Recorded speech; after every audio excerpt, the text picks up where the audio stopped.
VAO exam ಸಮೀಪ ಬರ್ತಾ ಇದೆ. ಓಕೆ, ಈಗಾಗಲೇ ತುಂಬ ಜನ ಸ್ಟೂಡೆಂಟ್ಸ್ಗಳು ಏನು ಮಾಡ್ತಿದ್ದಾರಪ್ಪ ಅಂತಂದರೆ ತಮಗೆ ಓದಬೇಕಾದಂಥ ಎಲ್ಲ ಸಿಲೆಬಸ್ಗಳನ್ನ ಕವರ್ ಮಾಡ್ಕೊಳ್ತಾ ಬರ್ತಾ ಇದ್ದಾರೆ. ಮತ್ತು ಇನ್ನೂ ಕೆಲವೊಬ್ಬರು ಕನ್ಫ್ಯೂಷನ್ಸ್ ಇರೋದೇನಪ್ಪ ಅಂತಂದರೆ ನಾವು ಓದಿರುವಂಥ ಸಿಲೆಬಸ್ ಕಂಪ್ಲೀಟ್ ಆಗಿದೆಯೋ ಅಥವಾ ಇಲ್ವೋ, ಅಥವಾ ಇನ್ನೂ ಏನಾದರೂ ಓದಬೇಕು ಅನ್ನುವಂತಹ ತುಂಬ ಕನ್ಫ್ಯೂಷನ್ಸ್ ಇರುತ್ತೆ. ಅಂಥವ್ರಿಗೆ ಹೆಲ್ಪ್ ಆಗಲಿ ಅನ್ನೋಂಥ ಉದ್ದೇಶಕ್ಕೋಸ್ಕರ ಎಕ್ಸಾಮ್ ಪಾಯಿಂಟ್ ಆಫ್ ವ್ಯೂವಿಂದ ಇಂಪಾರ್ಟೆಂಟ್ ಆದಂಥ ಕೆಲವೊಂದಿಷ್ಟು ಕಾನ್ಸೆಪ್ಟ್ಸ್ಗಳನ್ನ ನಾವೇನು ಮಾಡ್ತಾ ಇದ್ದೇವೆ ಅಂತಂದರೆ ನಮ್ಮ ಯೂಟ್ಯೂಬ್ ಚಾನಲ್ ನಾವು ಡಿಸ್ಕಸ್ ಮಾಡ್ತಾ ಬರ್ತಾ ಇದ್ದೇವೆ. ಓಕೆನಾ? ಸೊ ಹಾಗಾಗಿ ಯಾರ್ಯಾರು ಎಕ್ಸಾಮ್ಸ್ಗೆ ಓದ್ತಾ ಇದ್ದೀರಿ ಅಥವಾ ಅಪ್ಕಮಿಂಗ್ ಗೌರ್ಮೆಂಟ್ ಎಕ್ಸಾಮಿನೇಷನ್ಸ್ಗಳಿಗೆ, ಗ್ರೂಪ್ ಸಿ ಲೆವೆಲ್ ಎಕ್ಸಾಮಿನೇಷನ್ಸ್ಗಳಿಗೆ ಯಾರೆಲ್ಲ ಪ್ರಿಪೇರ್ ಆಗ್ತಿದ್ದೀರಿ ಅಂಥವ್ರಿಗೆ ಈ ಒಂದು ಚಾನಲ್ಗೆ ಬರುವಂತಹ ವಿಡಿಯೋಗಳು ತುಂಬ ಹೆಲ್ಪ್ಫುಲ್ ಆಗ್ತವೆ. ಸೊ ಆ ಒಂದು ದೃಷ್ಟಿಕೋನದಿಂದ ಈಗಾಗಲೇ ಕೆಲವೊಂದಿಷ್ಟು ವಿಡಿಯೋಗಳನ್ನು ಡಿಸ್ಕಸ್ ಮಾಡ್ತಾ ಇದ್ದು, ಸೊ ಈ ವಿಡಿಯೋದಲ್ಲಿ ಕೂಡ ಅದಕ್ಕೆ ಸಂಬಂಧಪಟ್ಟಂಥ ಇನ್ನೊಂದಿಷ್ಟು ಪ್ರಮುಖ ಮಾಹಿತಿಯನ್ನು ನಾವು ಡಿಸ್ಕಸ್ ಮಾಡ್ತಾ ಬರ್ತಾ ಇದ್ದೀವಿ. ಹಾಗಿದ್ರೆ ಇನ್ನು ಯಾರು ನಮ್ಮ ಚಾನಲ್ ಸಬ್ಸ್ಕ್ರೈಬ್ ಮಾಡಿಲ್ಲಲ್ಲ, ಅವರು ಈ ರೀತಿಯಾದಂಥ ಪರೀಕ್ಷಾ ದೃಷ್ಟಿಕೋನದ ಪ್ರಮುಖ ಮಾಹಿತಿಗಳಿಗಾಗಿ ನಮ್ಮ ಗೋಲ್ಡ್ಪಿನ್ಸ್ KPS ಎನ್ನುವಂತಹ ಯೂಟ್ಯೂಬ್ ಚಾನಲ್ನ ಸಬ್ಸ್ಕ್ರೈಬ್ ಮಾಡಿ ಅಂತ ಹೇಳ್ತಾ, ಜೊತೆಗೆ ನಿಮ್ಮ ಫ್ರೆಂಡ್ಸ್ ಯಾರಾದರೂ ನಿಮ್ಮ ಜೊತೆಗೆ ಕಾಂಪಿಟೇಟಿವ್ ಎಕ್ಸಾಮಿನೇಷನ್ಸ್ಗೆ ಪ್ರಿಪೇರ್ ಆಗ್ತಾ ಇದ್ರೆ ಅಂಥವ್ರಿಗೂ ಕೂಡ ಶೇರ್ ಮಾಡಿ ಅಂತ ಹೇಳ್ತಾ, ಸೊ ಇವತ್ತಿನ ವಿಡಿಯೋದಲ್ಲಿ ನಾವುಗಳು ಪರೀಕ್ಷಾ ದೃಷ್ಟಿಕೋನದಿಂದ ಅರ್ಥಶಾಸ್ತ್ರಕ್ಕೆ ನೋಬೆಲ್ ಪ್ರಶಸ್ತಿಯನ್ನು ಡಿಸ್ಕಸ್ ಮಾಡ್ತಾ ಇದ್ದೀವಿ. ಓಕೆ, ಅರ್ಥಶಾಸ್ತ್ರಕ್ಕೆ ನೋಬೆಲ್ ಪ್ರಶಸ್ತಿಗಳು ಅಂತ ಹೇಳಿ ಕರಿತೀವಿ. ಎಸ್, ಅಂದ್ರೆ ನೋಬೆಲ್ ಪ್ರೈಸ್ ಫಾರ್ ಎಕನಾಮಿಕ್ಸ್. ಹೌದು, ಅಂದ್ರೆ ನಮ್ಮ ಹ್ಯುಮ್ಯಾನಿಟಿ ಸಬ್ಜೆಕ್ಟ್ಸ್ಗಳಂತ ಏನು ಕರಿತೀವಲ್ಲ, ನಮ್ಮ ಹಿಸ್ಟ್ರಿ, ಪಾಲಿಟಿ, ಎಕನಾಮಿಕ್ಸ್ ಅಂಡ್ ಜಾಗ್ರಫಿಗಳನ್ನ ವಿ ಆಲ್ವೇಸ್ ಹ್ಯುಮ್ಯಾನಿಟಿ ಸಬ್ಜೆಕ್ಟ್ಸ್. ಈ 4 ಹ್ಯುಮ್ಯಾನಿಟಿ ಸಬ್ಜೆಕ್ಟ್ಸ್ಗಳ ಪೈಕಿ ನೋಬೆಲ್ ಪ್ರಶಸ್ತಿಯನ್ನು ಪಡೆದುಕೊಳ್ಳುತ್ತಿರುವಂತಹ ಏಕೈಕ ಸಮಾಜ ವಿಜ್ಞಾನದ ವಿಷಯ ಯಾವುದಾದ್ರೂ ಇದ್ರೆ, ಎಸ್, ಸಮಾಜ ವಿಜ್ಞಾನದ ವಿಷಯ ಯಾವುದಾದ್ರೂ ಇದ್ರೆ ಅದು ಅರ್ಥಶಾಸ್ತ್ರ ಮಾತ್ರ. ಹೌದು, ಓಕೆ. ಹಾಗಿದ್ರೆ ಅರ್ಥಶಾಸ್ತ್ರಕ್ಕೆ ನೋಬೆಲ್ ಪ್ರಶಸ್ತಿಯನ್ನು ಕುರಿತು ನಾವೇನ್ ಮಾಡಬೇಕಾಗಿದೆ ಅಂತಂದ್ರೆ ಸ್ವಲ್ಪ ವಿಚಾರವನ್ನ ಡಿಸ್ಕಸ್ ಮಾಡಬೇಕಾಗಿದೆ. ಫಸ್ಟ್ ಆಫ್ ಆಲ್, ನೋಬೆಲ್ ಪ್ರಶಸ್ತಿ ಅಂತಂದ್ರೇನು? ಇಲ್ಲಿ ನೋಡ್ರಿ, ನೋಬೆಲ್ ಪ್ರಶಸ್ತಿ ಅನ್ನುವಂಥದ್ದನ್ನ ಅಲ್ಫ್ರೆಡ್ ನೋಬೆಲ್ ಅವರ ಸ್ಮರಣಾರ್ಥಕವಾಗಿ, ಎಸ್, ನೋಬೆಲ್ ಪ್ರಶಸ್ತಿಯನ್ನ ಯಾರು? ಅಲ್ಫ್ರೆಡ್ ನೋಬೆಲ್ ರವರ ಸ್ಮರಣಾರ್ಥಕವಾಗಿ, ಓಕೆ, ಅವರು ಬರೆದಂತಹ ವಿಲ್ನ ಅನ್ವಯ ಏನ್ ಮಾಡ್ತಾ ಹೋಗ್ತಿದ್ದೇವಪ್ಪ ಅಂತಂದ್ರೆ ನೋಬೆಲ್ ಪ್ರಶಸ್ತಿಯನ್ನ ಕೊಡ್ತಾ ಇದ್ದೀವಿ. ಹಾಗಿದ್ರೆ ಯಾರೀ ಅಲ್ಫ್ರೆಡ್ ನೋಬೆಲ್? ಇಲ್ಲಿ ನೋಡ್ರಿ, ಅಲ್ಫ್ರೆಡ್ ನೋಬೆಲ್ ಅನ್ನುವಂತಹ ವ್ಯಕ್ತಿ ಒಬ್ಬ ವಿಜ್ಞಾನಿಯಾಗಿದ್ದು ಡೈನೋಮೆಟ್ಸ್ ಮತ್ತು ಜಿಲೆಟಿನ್ಗಳನ್ನ, ಎಸ್, ಯಾವುದು? ಡೈನೋಮೆಟ್ಸ್, ವೆರಿ ಇಂಪಾರ್ಟೆಂಟ್. ಡೈನೋಮೆಟ್ಸ್ ಮತ್ತು ಜಿಲೆಟಿನ್ಗಳನ್ನ ಏನ್ ಮಾಡ್ತಾ ಹೋಗ್ತಾನೆ ಅಂತಂದ್ರೆ ಡೆವಲಪ್ಮೆಂಟ್ ಮಾಡ್ತಾ ಹೋಗ್ತಾನೆ.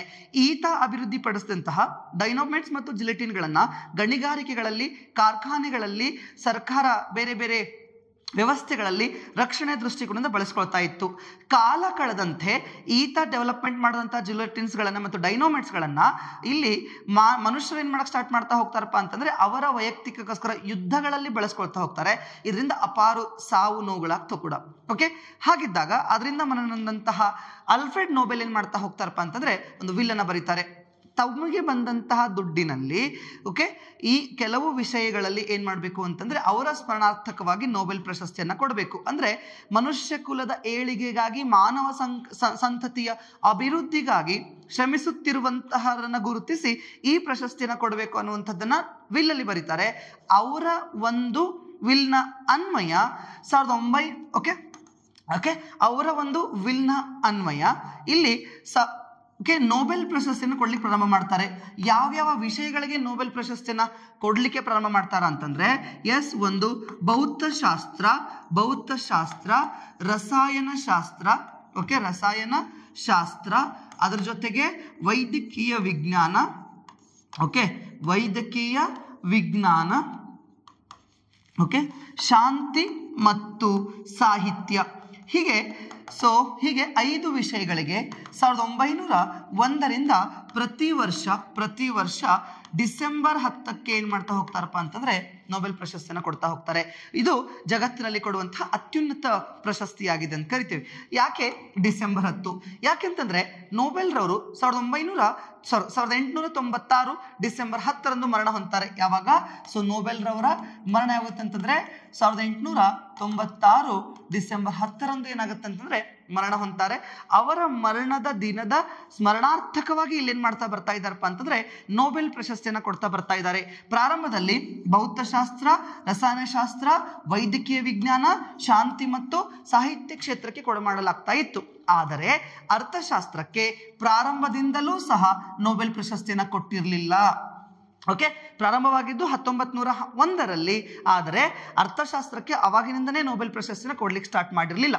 ಹಾಗಿದ್ರೆ ಅರ್ಥಶಾಸ್ತ್ರಕ್ಕೆ ನೋಬೆಲ್ ಪ್ರಶಸ್ತಿಯನ್ನ ಕೊಡ್ಲಿಕ್ಕೆ ಪ್ರಾರಂಭ ಮಾಡ್ಕೊಂಡಿದ್ದು ಯಾವಾಗಪ್ಪ ಅಂತಂದ್ರೆ ಯಾಕೆ 69ರಲ್ಲಿ ನೆನಪಿಟ್ಕೋಬೇಕು, 1968ರಲ್ಲಿ ನೊಬೆಲ್ ಪ್ರಶಸ್ತಿಯನ್ನ ಅರ್ಥಶಾಸ್ತ್ರಕ್ಕೆ ಕೊಡಲು ಏನ್ ಮಾಡ್ತಾರಪ್ಪ ಅಂತಂದ್ರೆ ನಿರ್ಧಾರ ಮಾಡ್ತಾರೆ. ಯಾವಾಗ?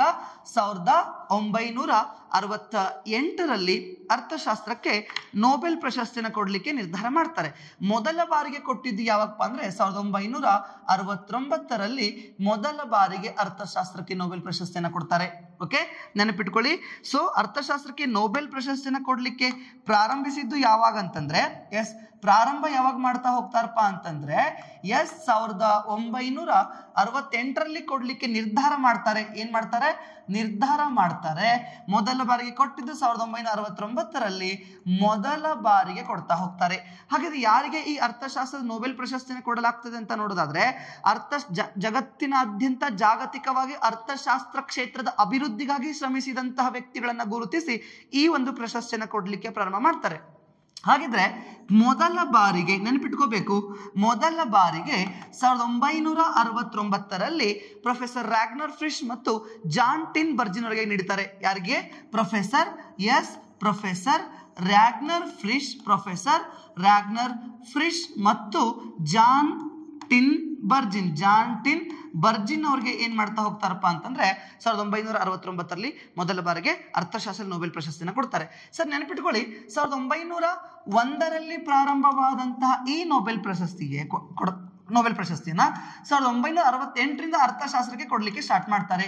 ಯಾಕೆ 1968ರಲ್ಲಿ ಅರ್ಥಶಾಸ್ತ್ರಕ್ಕೆ ನೊಬೆಲ್ ಪ್ರಶಸ್ತಿನ ಕೊಡ್ಲಿಕ್ಕೆ ಪ್ರಾರಂಭ ಮಾಡಲಾಗುತ್ತೆ? ಅದಕ್ಕಿಂತ ಪೂರ್ವದಲ್ಲಿ ಕೊಡಬಹುದಾಗಿತ್ತು ಅಥವಾ ಅದರ ನಂತರವೂ ಕೊಡಬಹುದಾಗಿರುವಂತ ಪ್ರಶ್ನೆ ಸಾಮಾನ್ಯವಾಗಿ ಬರುತ್ತೆ.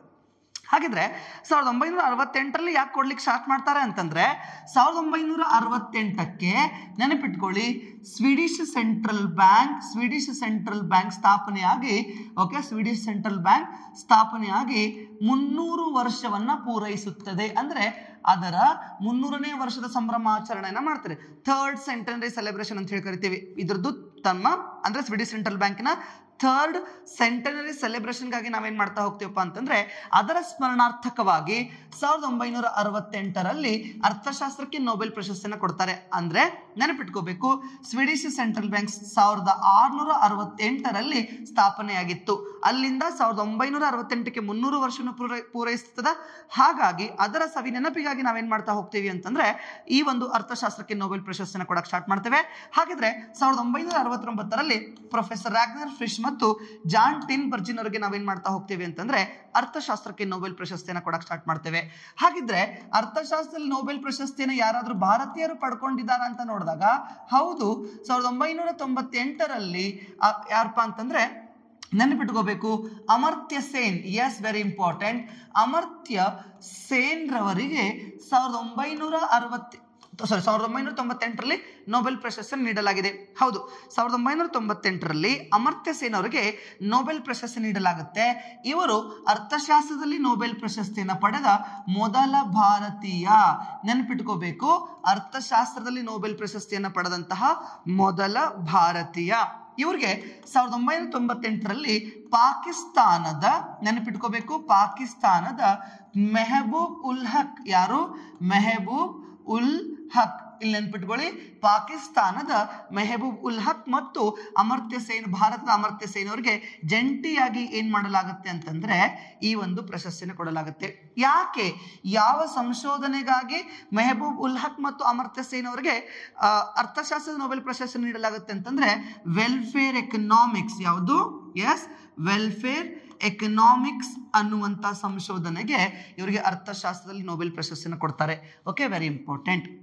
ಅದಾದ್ಮೇಲೆ ಮೊದಲ ಮಹಿಳೆ ಯಾರಂತ ನೋಡಿದ್ರೆ ಎಸ್, ನೆನಪಿಟ್ಕೋರಿ, ಅರ್ಥಶಾಸ್ತ್ರದಲ್ಲಿ ನೊಬೆಲ್ ಪ್ರಶಸ್ತಿಯನ್ನು ಪಡೆದಂತಹ ಮೊದಲ ಮಹಿಳೆ ಎಲಿನೋರಾ ಎಸ್ಟೋರಾ. ಯಾರು? Elinor Ostrom. Yes, very important. ನೆನಪಿಟ್ಕೊಳ್ಳಿ, ಅಮೆರಿಕಾದ ಎಲಿನೋರಾ ಎಸ್ಟೋರಾರವರಿಗೆ ಎಸ್, ವೆರಿ ಇಂಪಾರ್ಟೆಂಟ್, 2009ರಲ್ಲಿ ನೊಬೆಲ್ ಪ್ರಶಸ್ತಿಯನ್ನು ಕೊಡಲಾಗುತ್ತೆ. ಆ ಮುಖಾಂತರ ಅರ್ಥಶಾಸ್ತ್ರದಲ್ಲಿ ನೊಬೆಲ್ ಪ್ರಶಸ್ತಿಯನ್ನು ಪಡೆದ ಮೊದಲ ಮಹಿಳೆ ಯಾರು ಅಂತಂದ್ರೆ ಎಲಿನೋರಾ ಎಸ್ಟೋರಾ. ಹಾಗಿದ್ರೆ ಇವರಿಗೆ ಯಾವ ಸಂಶೋಧನೆಗೆ ಅರ್ಥಶಾಸ್ತ್ರದ ನೊಬೆಲ್ ಪ್ರಶಸ್ತಿಯನ್ನು ಕೊಡಲಾಗುತ್ತೆ ಅಂತಂದ್ರೆ ಈ ಗವರ್ನೆನ್ಸ್ ರಿಫಾರ್ಮ್ಸ್ ಅಂತ ಹೇಳಿ ಕರಿತೀವಿ.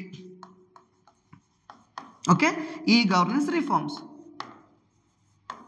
ಓಕೆ, ಇಲ್ಲಿ ನೋಡಿ ಇ ಗವರ್ನೆನ್ಸ್ ರಿಫಾರ್ಮ್ಸ್ ಅನ್ನುವಂಥ ಸಂಶೋಧನೆಗೆ ಅಥವಾ ಇ ಆಡಳಿತ ಸುಧಾರಣೆ, ಯಾವುದು ಇ ಆಡಳಿತ ಸುಧಾರಣೆ. ಸೊ ಈ ಆಡಳಿತ ಸುಧಾರಣೆಗಾಗಿ ಇವ್ರು ಏನ್ ಮಾಡ್ತಾರಪ್ಪ ಅಂತಂದ್ರೆ 2009ರಲ್ಲಿ ನೊಬೆಲ್ ಪ್ರಶಸ್ತಿನ ಪಡ್ಕೋತಾರೆ ಅಮೆರಿಕದವರು. ಹಾಗಾಗಿ ಎಲಿನೋರಾ ಎಸ್ಟೋರಾ ನೊಬೆಲ್ ಪ್ರಶಸ್ತಿಯನ್ನು ಪಡೆದಂತಹ ಮೊದಲ ಮಹಿಳೆ, ಅರ್ಥಶಾಸ್ತ್ರದಲ್ಲಿ ನೊಬೆಲ್ ಪ್ರಶಸ್ತಿಯನ್ನು ಪಡೆದಂತಹ ಮೊದಲ ಮಹಿಳೆ ಎಲಿನೋರಾ ಎಸ್ಟೋರಾ.